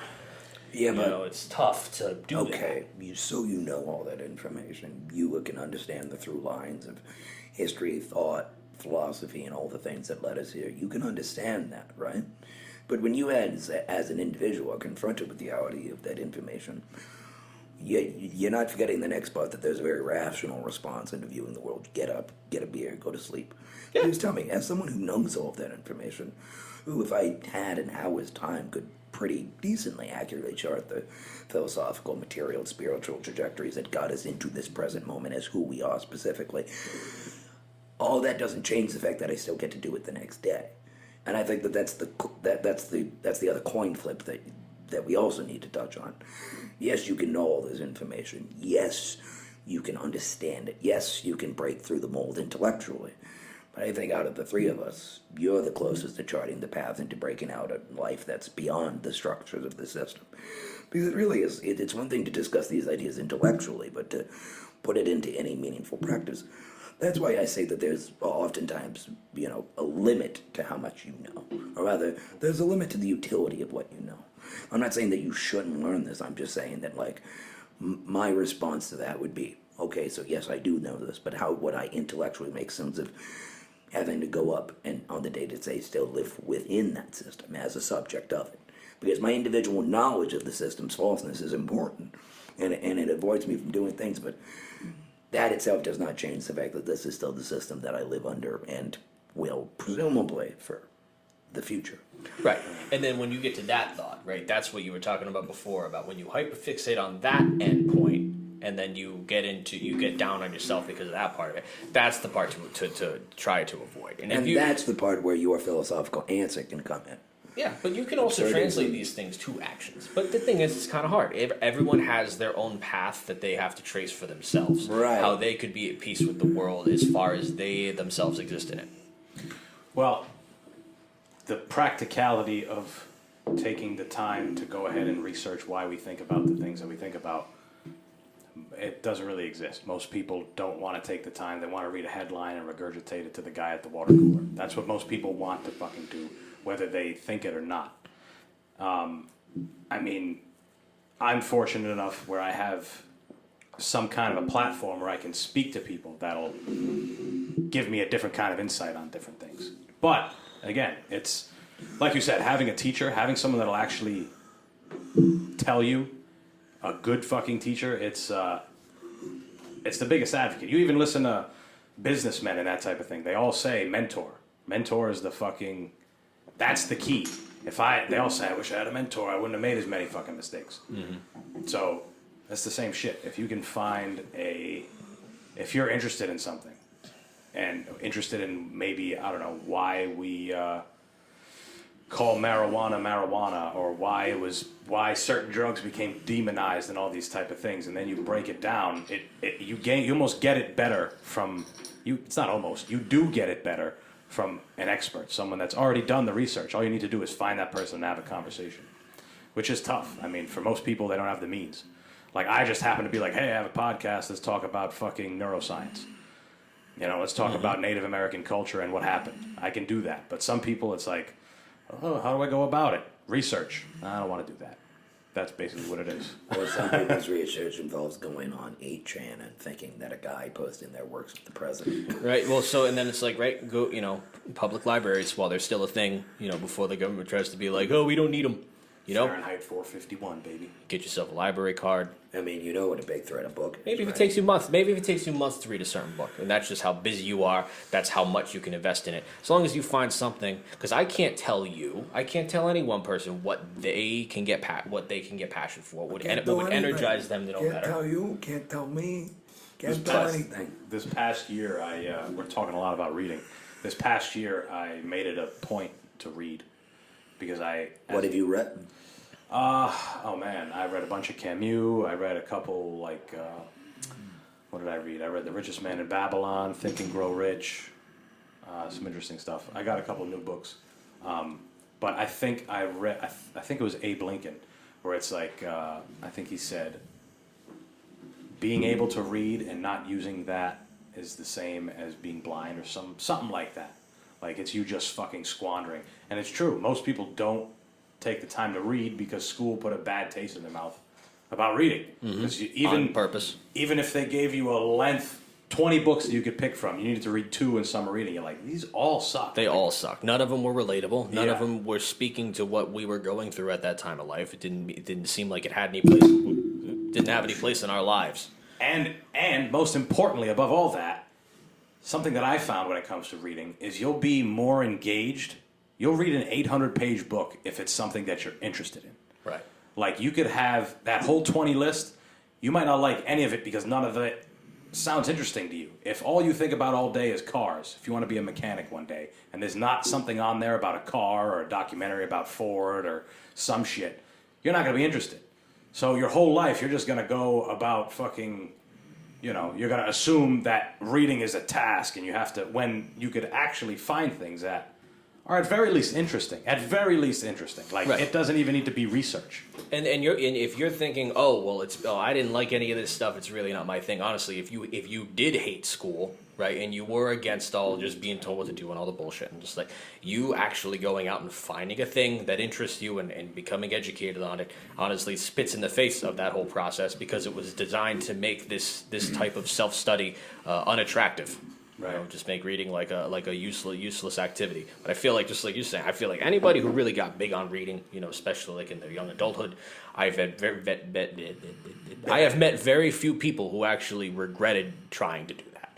Yeah. Or, I mean, it's also like somewhat applaudable that you were learning at an older age, It's one thing, to go through the average, 13 to roughly 18 phase of reading new ideas and deciding that you're a libertarian, which is, I think, what I did for 6 months in high school. But it's also even more respectable that you, a person who's already gone through the ringer of college and somewhat of work life, is now encountering new ideas at an older age, But see, that entire time, that 13 to 18, I wasn't doing what you said. Right. I wasn't looking for any of that. So I'm kind of catching up. Right, but it's even more admirable because the older that you get, the more comfortable one tends to get with one's own ideas Right. and conclusions. Yeah. Well, people don't like to be beginners. They don't like to learn something new. That is tough. I've gotten into People are plenty of also things. comfortable in like, set in their ways. Lord knows that I should know that. Yeah. There's an infinite comfort in the familiar, despite even if the familiar isn't great. What are you doing? You're fucking this all up. Dave, the show is fucked! Keep hitting that goddamn microphone. If you don't know, David has been slapping the microphone for the past 45 With his balls. minutes. Put them out. Put them back. Put them David, away. Put your Jesus. balls back. But it, Tonight on the Smoking Simian, we interview David DAmico's testicles. yeah. They whistle, oh, come all you faithful.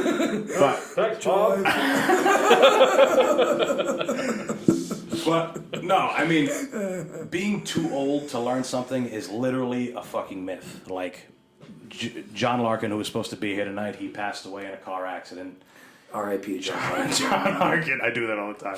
But he's a coach. He's a strength and conditioning coach. The fucking people that listen to the show know that. Yeah, he was, right. People that listen to the show know that. He runs a gym with another guy, John Amore, also been on the show. And John Amore used to train a woman that was like 82.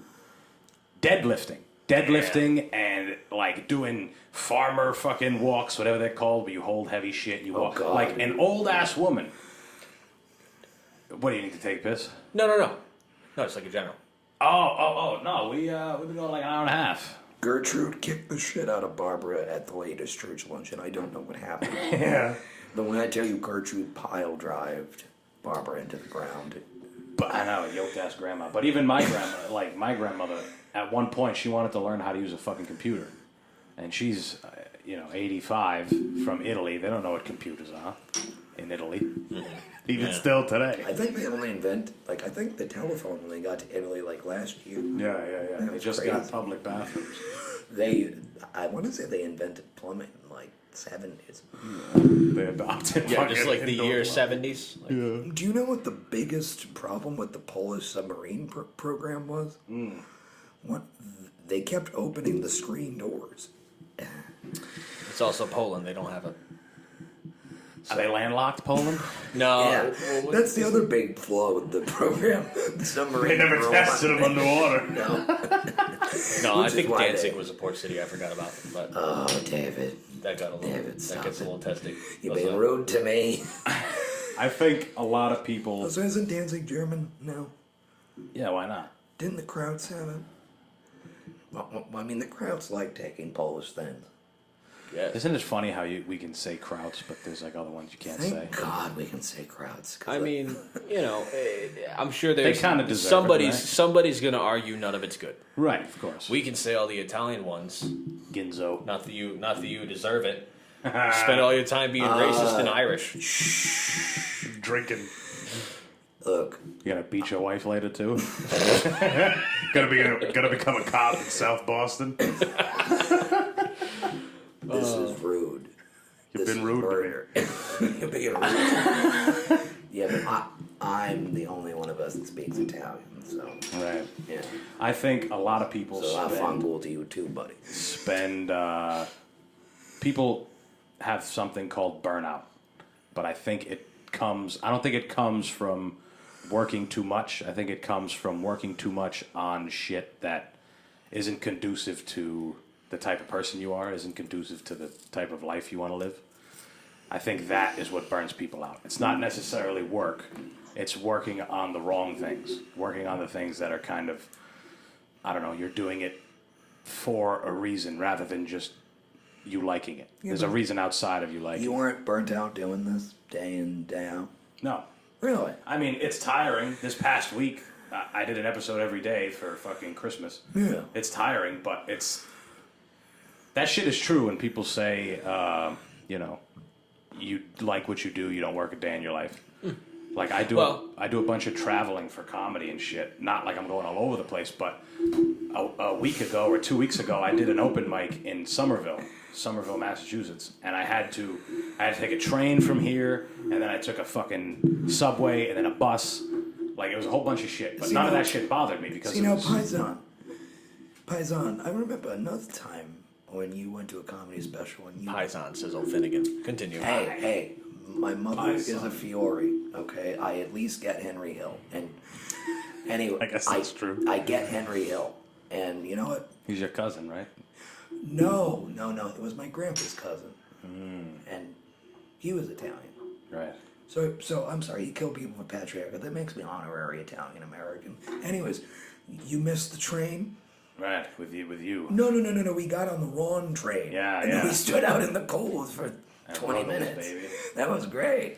You know what's so weird about being in the train station is it's almost there's a dystopian moment that happens when over the intercom the person, it's like a robot voice and it's a woman going, "Not failing to wear your mask is a violation of federal law." What's crazy is I don't know why they said, "Welcome to City 17. You are chosen or have been chosen to relocate to one of our finest urban centers." No one listening played that game. What game is that?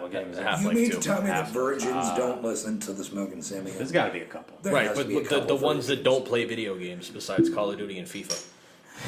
David.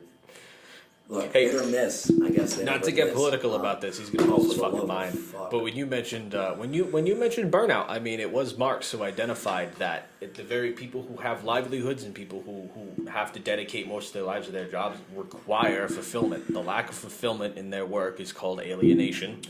Alienation is a pretty good way to identify the source of this burnout that a lot of people feel. because like if like you said, if you get up in the morning, even if you have a stable job and you're good, you got security, you got comfort, but you get up and you do something that doesn't matter all day, every day. You've got nothing outside of like your loved ones and like your circle, and even that can only sustain you so far. Right. So you need to feel. I feel like, or rather, he felt like most people who put their labor into anything feel like it needs to go somewhere important. To do a Marxist analysis of the smoking Simian, Antonio does not suffer from alienation because he is connected to his labor because he makes it through his own hands and produces it. However, we are alienated from our own labor because we do not see its fruits. You don't see the code that you work for improving people's lives. I don't see the law that I do or the plates that I clean making people happy. I just do the work. The reason why you're happy, the reason why entrepreneurs are happy is because they are connected to what they do. Right. Like spiritual, not spiritually, but like emotionally. Even comedy. You put this up, you make people laugh, you do this, you are the smoking Simian. When I look into that ape's eyes, his Beautiful eyes. beautiful, deep eyes, they speak to me. He's like have you seen, what's that, thisman.com? Where Well, people dream about that guy. I don't know why people dream about Kevin Yeppy so much. Just imagine you're having a dream and it's just like... Another, just Kevin with his eyes half closed. Another interesting kind of view on the idea of work, because as you guys know, our stress on work in this country is unlike anyone in any other country. Like other countries obviously have things like siestas. In Italy, they close fucking halfway through the day and come back for 2 hours. They don't give a fuck over there. You know what the French have? May Day. Have you seen the French every May? No. May 1st, they all go and they fucking riot. Because May Day is supposed to be like the kind of like another version of Labor Day. Yeah. 'Cause honestly, we're supposed to be settling it or celebrating it here, but we can't do that because we know that disenfranchised and disillusioned We know working the Americans. consequences of striking. Yeah, but it's like it's so. I wish the computer thing worked, because if you could pull up videos of the French every May Day, You know they are what's just crazy? battering cops. It is Antonio. crazy. What if we got a TV in here? I'm just saying. A second laptop. We'll have to This do a thing's technical gonna test one day. explode. Paisan, what if we got a TV in here? But what I was getting at was how Charles Bukowski, there's an interview with him. Charles Bukaki. He, I was about to say. right after Charles he wipes the Bukaki. cum off of his face. What do you got to pee? I texted you. Oh, you son of a bitch. Okay. Would you like to read the text on this one? No. What are you, my high school teacher? We, It's called multimedia experience, David. Bukaki, he fucking, what did he have to say about work? He had an interview about how, Bukaki. about how all of us work. Like us, we wake up, people are wrapped up on the idea of getting at something, going and fucking getting after something. And he's like, you guys will realize one day, lying around is the fucking way to go. And, because if you think about it, it's completely unnatural to be woken up by a really loud noise on your phone at a time that you don't want to fucking, it's just bullshit. It really is bullshit. A lot of people are realizing that. I don't know. I think it's true. No, yeah. At my last job, that became a trauma response of like, because every single time my phone went off, it's because it was work, and it's because everything related to my work was an emergency. No, just the fact that over time, you're so powerless against it. You know it's coming, and when it does, you're not prepared for it, but you have to spring into action. That did it. Just like my phone started going off, and I could not physically tolerate it anymore. And I feel like a lot of people are getting pushed to those extremes with their work. The fact that we don't even let even bank tellers or cashiers at grocery stores and stuff, they're not allowed to sit down. That doesn't happen anywhere else. Why do they get to sit down at Aldi? It's because it's a European chain. It's just like There's these ideas that certain things will diminish Those lazy manpower. Europeans, always sitting down. There's things that'll diminish how profits will be made, and it's the idea of having power over people, because if you don't have the iron fist over everyone. Everyone's going to do what they want, and the inmates are running the jail. And it's specifically that second thing. You know what? One thing, I was always bad at service. I couldn't do service. I did one little stint at like a gas station. Really simple stuff. But like, you know, whatever. Give people cigarettes and Skittles and whatever.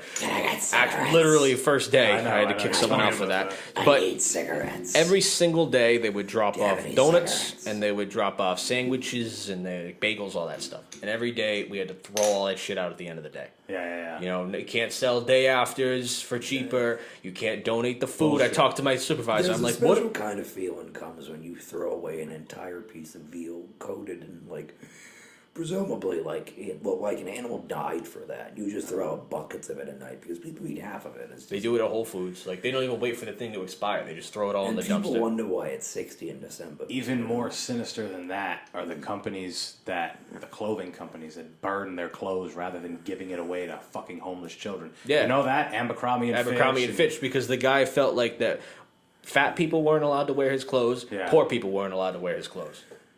Free enterprise, baby. Although speaking of the merits of free enterprise, have you ever seen the footage in Africa? Nancy Pelosi. No. We're in a free market You economy. gotta get your hair done while you're not supposed to. Yeah. No. Have you ever seen the footage in like Liberia and like West Africa of no, but this is real, of kids wearing the loser football team's jersey at the Super Bowl? Yep. It's because, oh my God, the Colts lost the Super Bowl. Time to give it to those sub-Saharan African children. Damn. Well, at least they're not fucking burning them. At least they're putting it to use I somehow. know, but it's crazy that we have such a society that's predicated on just waste, just thoughtless waste. Waste, and like you said about the veal, not only did something die the for it, they died islands- in a factory farm in The an awful way. islands of garbage that we have in the ocean, just islands of filth. Damn. I'm an island boy. I'm a just island boy.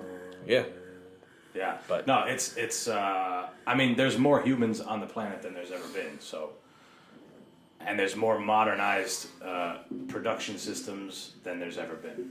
So It's just, it only makes sense. it is, and it's just hilarious to me, But right? it's only geared around an increase of profits. Sure. Yeah, and it's U.S. problem- centric too. We're talking about our consumer issues, our workplace Because issues. we are the and we're- dumping ground of the global machine that gives us treats.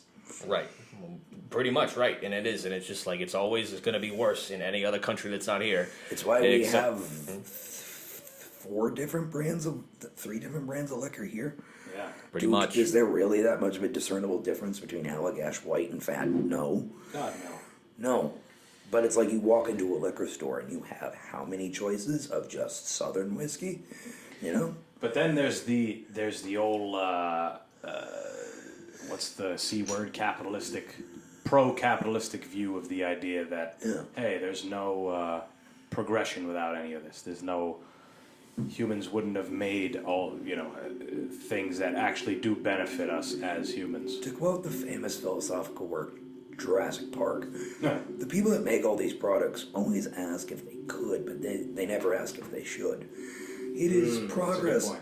It is progress in a sense to have all of these liquors. Like, to have, like, we're all Italian Americans here. We have on the East Coast that are of a certain age that are philosophical nihilists. We have a hyper-specific product to consume, Sopranos memes, Sopranos culture, Sopranos show, because we are all Italian Americans on the East Coast in the late 20th, early 20th century dealing with the consequences of the hollowness of the American dream. And that's good art, and that's good, but like, how many micro-targeted demographics are we to have to really enjoy The Sopranos? I'm not saying that you can if you're not Italian American or on the East Coast, but it's like, look at the consequences of this. What is that on the human mind when, like, we have so many options to choose from that we can't make any meaningful decision? And not to mention the ability to choose. What don't we have a say over? The jobs we work, the lives we live, the healthcare we receive, the wars we fight, the bills we pass, what gets funded, what doesn't get funded. We have given up all those choices for the choice of Fat Tire or Allagash White, Many Saints of Newark or Goodfellas, Joe Rogan or Tim Dillon. I'm not saying that some of those choices aren't beneficial for our lives, but just the kinds of progress that we made are very different from the kinds of progress that I think the human soul requires to flourish. It's a fun full circle moment, but it actually also sort of ties into a possible answer to a question we asked early on when we started talking about why does everyone feel the need to find something that represents them? But again, I think I answered it's like everyone needs something they want to relate to. Yeah. Why can't media explore other different, more marginalized, less prominent subcultures of people? Is that not what a lot of the media that we were just discussing? It ties to us. You know, we tend to be actually a pretty fringe America demographic anyway. You know, that always annoys me, right? Because we're always talking about cancel culture and forced diversity, and I hate it and all that stuff. But it's just annoying for people to draw arbitrary lines in the sand about who deserves representation or what deserves to be explored. Yeah. You know, It's all arbitrary. you were in the room. I want to mention something, and you specifically were in the room when it happened. One of the most ignorant conversations I had in this state was I had some people over my house, first of all, in the first place, and they're telling me this was a homosexual married couple telling me why trans people don't deserve rights because they decided that progress ended with them. Are you kidding me? I was just like, but again, I feel like there is this defensive need to wrap your own needs into the necessary, and then the stuff you don't understand gets chucked into, let them deal with it, or I got mine. And I feel like, I don't know, that's something that kind of bugs me. So, the film that will always impact me the most emotionally is The Irishman, because it is a story about an Irish American on the East Coast becoming Italian. Mm-hmm. And it's I mean, you laugh, but like that is the basis where I think people want identity explored. Like, as much as I might criticize the commoditization of media, The Irishman speaks to me on a profound emotional level because my own personal traumas, experiences, life, whatever, of a person that grows up of two different cultural backgrounds and essentially adopts another because of where he lives. The Irishman to me is a deeply personal movie that quite literally affirms that I can be part of a culture despite me not looking like it, previously disparaging it, but finding a lot of love and hope and support in it. But what's interesting on a meta-narrative for that is that I love The Irishman because I can be Italian because Frank Sheeran was Italian. Sounds nonsensical, but I have a deep emotional investment in that idea. It's a good movie. How is that commoditized? How is that turned into a thing? There are memes about The Irishman. I have to pay a monthly Netflix subscription to watch The Irishman. I can watch other films with De Niro, with Pesci, with Scorsese. I can become a film buff, and I also consumed Scorsese's previous works of art. I think there's no fine line between when I'm consuming art and when I'm just validating my own personal, emotional bona fides, but like, I have a very personal connection to The Irishman because of my cultural identity, which is grounded in my own personal life. And that's how Netflix can get $15 out of me a month. Right, exactly. Right. So you got and I'm sure you have deeply personal relationships based on your identity, your own experience to various pieces of media. And that's where media as a commodity comes in. Because at least theoretically, the Smokin' Simian, the owner of the Smokin' Simian, let's say even if you had a Patreon, I would pay $5 for good content. That's a good deal. I'm obviously personally invested in it because you're one of my best friends. But when a company takes that over and turns it into a process where they bill me $15 a month, well, I'm getting emotional comfort from media and I'm paying the privilege for it. And that's why I think people are so invested in politics representation of the content of media. Both because we have no say over much else in our lives besides the media that we consume. That's why we're called consumers. That's what's so evil about the term consumers. That's why we have so much waste, because we do not buy, we do not select, we do not purchase, we consume at a fucking trough like animals because it makes us feel good. Right. That's why people debate these issues, really, because they all are personally, emotionally invested in media, because when they look out to the wider society, they don't see much else. They see their 9-to-5 jobs. They see their relationships that are breaking down. They see COVID, vaccines, politics, whatever have you. Media has become a bomb, especially for the younger generations, because it's instantly accessible, makes us feel better, and can be taken as much as we like. Why do you think the most popular drugs today are drugs that numb and not drugs that get high? Mm-hmm. Nobody really does coke anymore. Sure. Everybody does heroin, does codeine, citation needed. Well, not that everybody does coke anymore, but when you look at the culturally prevalent drugs of our generation, what would you say it was? Yeah. Weed, I gotcha. alcohol, codeine. And what do all these do? They're Xannies, baby. Which are also depressants. Right. Right. You know, synthetic heroin. Yeah.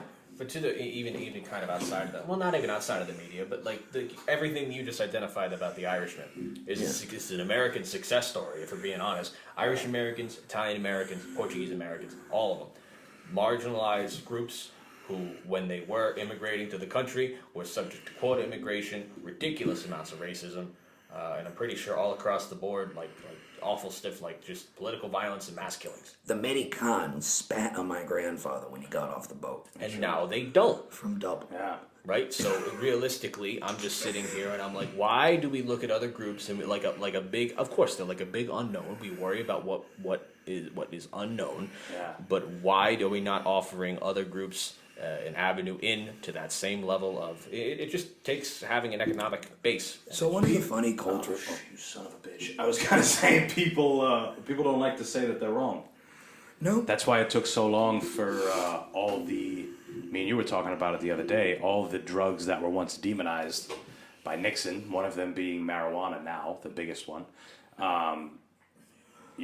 People are still serving life sentences for getting caught with a dime bag of weed in 1970. And we're sitting here on like what 12, 13 legalized states. Yeah. At this point. Yeah, Disgusting. So And culturally, it's everywhere. Like it's also become a commoditized product. But not only that, it's the other stuff that now they're finding different drugs like MDMA and psilocybin and LSD and ketamine that are not only not detrimental but have positive effects for people as long as it's done in a controlled setting and obviously you're not abusing and whatever the fuck else. And it's pure. That's the most important part. Is the drug has to be pure. Right, all the studies that the government allows to have happen on cannabis is because of how it's federally regulated. There's only one single avenue of testing weed legally, and it's absolute garbage. It's not anything that reflects what people have. It's or called what the people mid are growing. test. That's right. It kind of the is. mid But test. whenever you see any federal, Is this brown enough to be legal? but whenever you see any This government-sponsored came study from come out about cannabis. Weed? Okay, it's brown enough. No, but if they say something like, "Oh, it's going to double your chance of a heart attack" or something like that, it's with stuff that's like brown. They on purpose. It's pure. It's from the earth. Yeah. Stems and seeds are now legal. They don't even exist anymore. Stems and steeds. Weed's too good. Oh no! You guys watch Explained? You guys ever watch Explained on Netflix? No, what is it? They pick Wait, like different. Isn't that Fox thing? Well, no, they pick like different topics, Vox. and they Look, I listen to Chapo. Thank God. they give you like a legitimate explanation of where it comes from. Like there's all these different topics, and one of them was weed, and it was saying how nowadays Weed. all the boomers that were obviously militantly against it for years, after they had their fun with it in the 60s and 70s, after they smoked it and they got older and they became born agains. Damn draft cards. And they became born agains. They now they want to get weed and they're like, this shit is way too good. This shit is different than what the fuck we were smoking back in the day. I really like that our generation is just used to just consuming just massive amounts of numbing chemicals, just like on a semi-permanent basis. But weed is nice. And everyone did it during their formative years. Weed is great, but Yeah. weed is much stronger now because I think that the Stronger? societal challenges and the societal nihilism that it treats is, I would argue, that much more pervasive. And then when you're a heavy user in your teenage years, you're suppressing your brain's ability to grow. Yeah. You know, To be fair, so are the we're on the fucking ass end of it. It hormones doesn't now. matter anymore. But Yeah, but you could also say that about the shit that doctors prescribe kids with ADHD. what they eat. That too. Or the But fact even that more of a thing. kids having puberty 3 years earlier because of the hormones we put in the food. Or how carcinogenic just regular ass air happens to be right now. Or just the fact that you can leave a McDonald's bag on the counter and as long as it's properly sealed, the burger does not age for like 6 months, or you put a tooth That's of good Coca-Cola. I mean, it's beef. Have you seen like No one what's it is. called? People have never eaten as much beef as we do right now. I like Which is when- interesting that there's still such a stigma behind hunting and the idea that like hunting is bad, like a fucking deer isn't gonna get mauled by a bear in a fucking way worse way than a I think and you're killing one animal and you're good for the fucking year. I think Good a for much more something like effective argument is that, oh yeah, like that one deer will suffer, so will the millions of cows that we slaughter every month so that we can Precisely. get... Which is not only a mass place of just systemic slaughter of domesticated animals, but also one of the biggest sources of carbon emissions ever. But also this- we corral, like migrants that do not have their papers into these facilities that are packed with COVID and other diseases. Not at gunpoint, but for slavery wages. ICE never aids them because then we wouldn't have our Tyson frozen chicken. We wouldn't have our Tyson's the worst one too. Yep, it really is. Yeah. Well, listen, guys.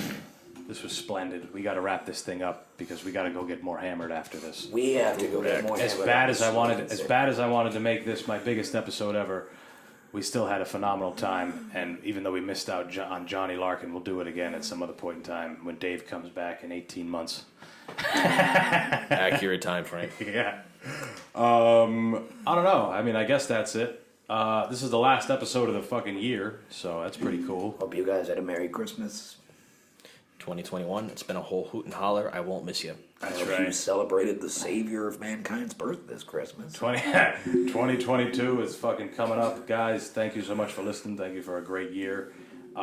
Links in the description to follow the show. Follow me on social media because I am the most important person in your lives, whether you understand that or not, All right, motherfuckers, we're done. Happy Bing New Year. bong. Peace.